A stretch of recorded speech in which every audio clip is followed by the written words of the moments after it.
تم نے 5,000 تو روکا تھا، اب چہلم پہ 50,000 ہوں گے۔ اللہ نے حسینیت کو طاقت ہی یہی دی، یزید جتنا دباتا ہے اللہ اسے اتنا بلند کر دیتا ہے۔ ہم ڈرنے والی قوم نہیں، نہ زندان سے ڈرتے ہیں نہ موت سے۔ بسم اللہ کرا۔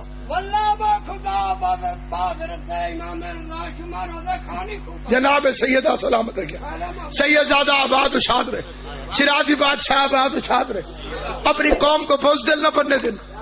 یہ میز نہیں، حسین کی قبر ہے، اس پہ ہاتھ رکھ کے کہتا ہوں شیعوں کا دشمن ذلیل ہے، ذلیل ہوگا۔ شیعت نہ کبھی کمزور تھی نہ کبھی کمزور ہوئی ہے، اسے نہ حقوں کی فکر ہے نہ ڈھکوؤں کی فکر ہے۔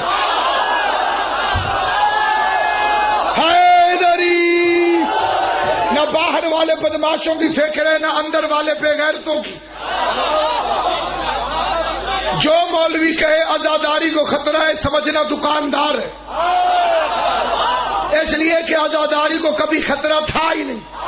آزاداری کو خطرہ تب ہو اگر آزاداری ہماری وجہ سے ہو، آزاداری ہماری وجہ سے نہیں، رحمان کی وجہ سے۔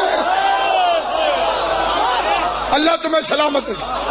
نوجوانوں سر نہ ہلایا کرو، جنہیں نوجوان ہیں بے شک بزرگ ایسے تائید کرے ان کو جستا ہے، نوجوان زبان سے بولا کرو۔ آزاداری ہمارا کام نہیں، آزاداری اللہ کا کام۔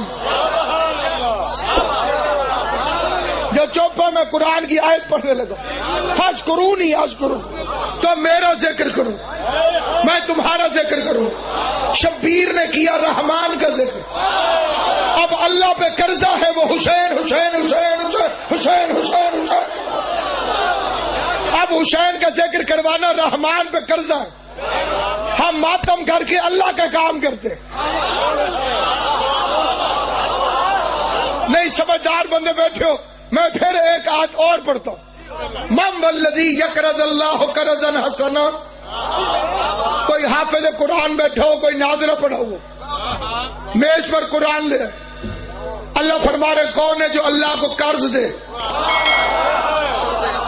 کائنات میں ایسا امیر ڈھونڈ کے دکھاؤ جس سے خدا قرضے مانگ رہا ہے۔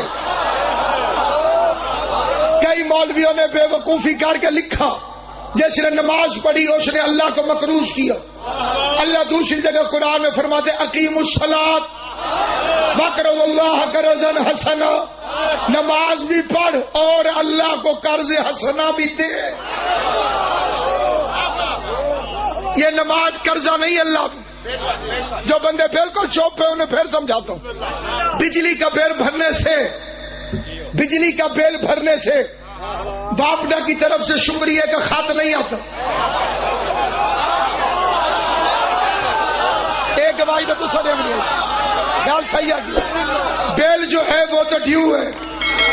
لال خان صاحب ناظم ممبر ہے اور باپڈا میں انسپیکٹر بھی ہے، اس لیے قبلہ میری تصدیق کریں۔ بیل بھرنا تو واجب ہے، اس میں شکریہ کیسا؟ نماز تو واجب ہے، وہ قرضہ کیسا؟ روزہ تو واجب ہے، وہ قرضہ کیسا؟ جسے چپ رہنے کی عادت ہے یہاں بھی چپ رہے، قبر میں بھی چپ رہے۔ مجھے حسین کی ماں کی قسم، جعفر الصادق نے فرمایا جس نے حسین کی عزاداری پر 1 درہم بھی خرچ کیا اللہ اس کا مقروض ہو گیا۔